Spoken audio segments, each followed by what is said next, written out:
Okay.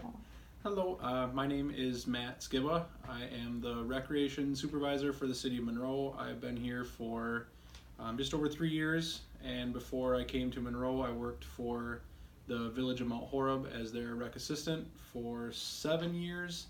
I graduated from the University of Wisconsin-La Crosse with a rec management major, and so I've been in the field now for over 10 years. All right. So what made you want to pursue a career in this field? Well, I started out when I went to school. I knew I wanted to work with kids, and I started as the teaching, so physical education and health were my double majors at La Crosse, and I did that for 2.5 years, and then we started getting into the schools, and I realized that I didn't necessarily want to be in the school setting, so I tried to figure out some other avenue to work with children, and just kind of happened to be talking with one of my friends who said, you should try this rec management. It's something that I really like, and so I took a class, Rec 100 it was called at La Crosse, and just tried it out. Kind of fell in love with the idea of what types of things you can get into, and what types of programs, and the type of kid that you can work with. In school, I felt like some of the kids didn't necessarily want to be there, so you were more not necessarily disciplining, but dealing with behavioral issues, whereas when you get into this field, the kids are signing up for these things. It's more fun for them. They want to be a part of your programs, and so that's kind of how I got here. Yeah. So what does a normal day in your job look like? A normal day in my job, it kind of never ends.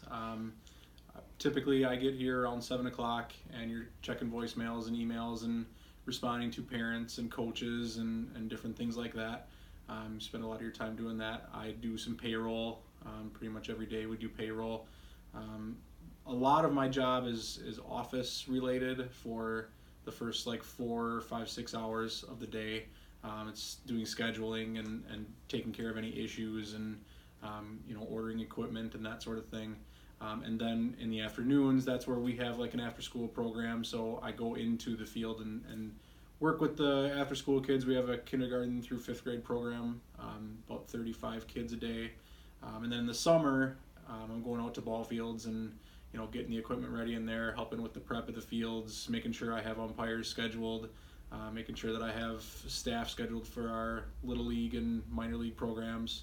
And then I am, like I say, constantly on the clock. I have a cell phone that's provided by the city, and so I'm getting text messages and phone calls from staff and coaches, more so in the summer, but even in the winter I run adult volleyball leagues, and so I'm, like I say, I'm really never off the clock, which sometimes bothers my wife, but so be it. So Alright, so what's your favorite part about this job?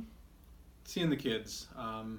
For example, when we have our little league programs and t-shirt day, when they get their jerseys or their shirts, just seeing the smiles and seeing kids accomplish things that they maybe didn't think that they could, or when somebody's having a tough day and they come to the after school program and they light up, or if I take a week off of work and I come back and that first day that I go to the after school program, I'm always surprised by how much the kids miss you when you're gone. And so seeing the kids accomplish things, and that's easily my favorite part of the program. Yeah. So biggest challenge you face here? The biggest challenge is probably, I would say, to be honest, the attitudes of parents and coaches sometimes.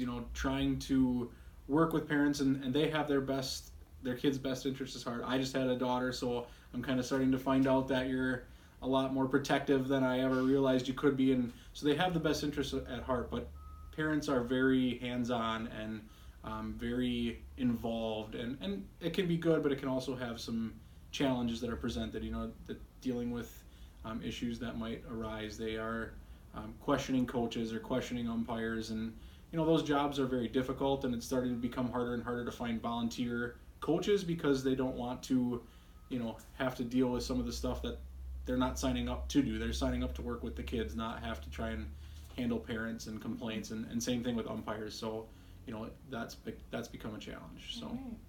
What kind of opportunities are there for people to get into this field, get a foot in the door? And there's opportunities all over the place. We just have we have an intern program right now. We're kind of located in a different office, so our building's under construction, so we haven't had this program for the last year, but I know my boss Marge, she is always welcoming interns in. We've had them, I've been here 3 years, and we had one the first 2 years that I was here. But typically, the only issue is some of them are unpaid. We are restrained to our budget. So if, some communities are able to afford to pay interns, some of them are not. So I know when I graduated from La Crosse, I did an unpaid internship, worked 40 hours a week, and then in order to just kind of survive and pay rent, I had a part-time job above and beyond that. So, but you can always find internships, whether it be in the public sector, which is the way that I chose to go, or the private sector. And if you're not sure, one thing I would recommend to anybody that's going into the field is if you are required to get or have an internship when you graduate, think about your internship very carefully and don't just try and choose what's easiest or most convenient, or I know this person so I can just go get an internship with them. Think about what you want to do, because a lot of times those internships will lead to jobs. So you actually answered my question. What advice would you give to someone in this program? Yeah, I would just say that think about what you want to do carefully. If you want to get into the public sector and you want to do your internship for a city government, that's great.